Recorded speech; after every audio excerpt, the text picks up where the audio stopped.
Zimbabwe 360 Degrees is a short story anthology by Zimbabwean writers at various stages in their writing journeys, from published authors with years of experience to first-timers.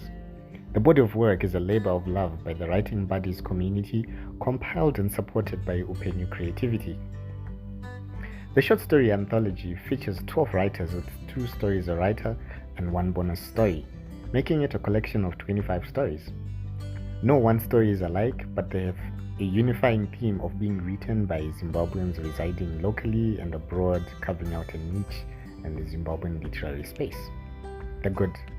Having been a part of several writers' circles, some which disappeared into oblivion with nary a sign of their existence, and others which have gone to make bold moves, not to mention the countless drafts that are forever doomed to stay as a work in progress.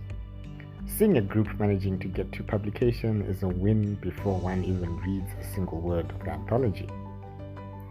The epilogue by Hannah H. Tarindwa helps put into perspective the journey that led to the publication of Zimbabwe 360 Degrees, and even endears the collection to the reader, placing it in their hands to be the judge. The stories explore various themes from socio-economic to growing pains, family structures, and immigration.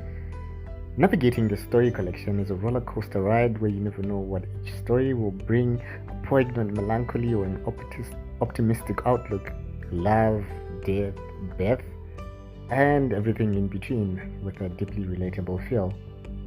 Zimbabwe 360 Degrees Stories feels like a mosaic of stories that embody what it means to be Zimbabwean: the struggles and the challenges, the nostalgia for days past, and the hope that keeps us pushing that brighter days are coming.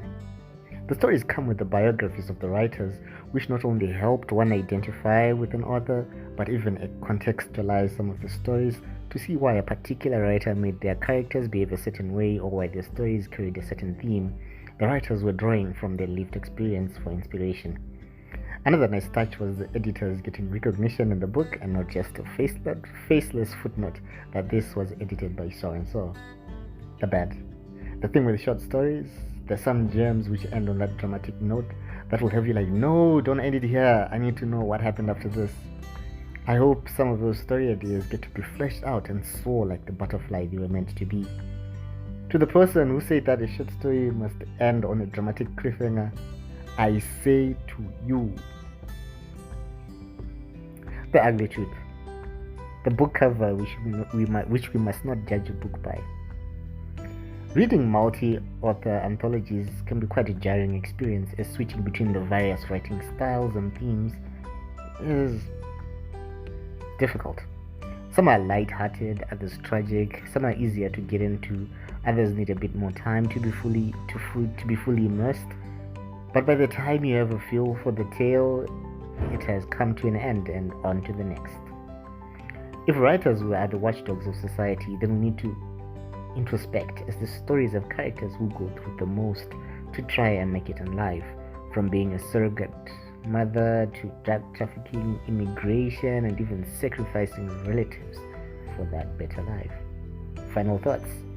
Zimbabwe 360 is most certainly a 360-degree perspective of Zimbabwe from writers of various walks of life and experiences claiming their stake in the Zimbabwean literary space.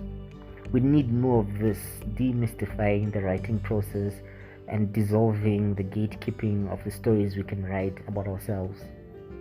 I read a reviewer's copy of the anthology courtesy of the Writing Buddies project. The book is available on Amazon.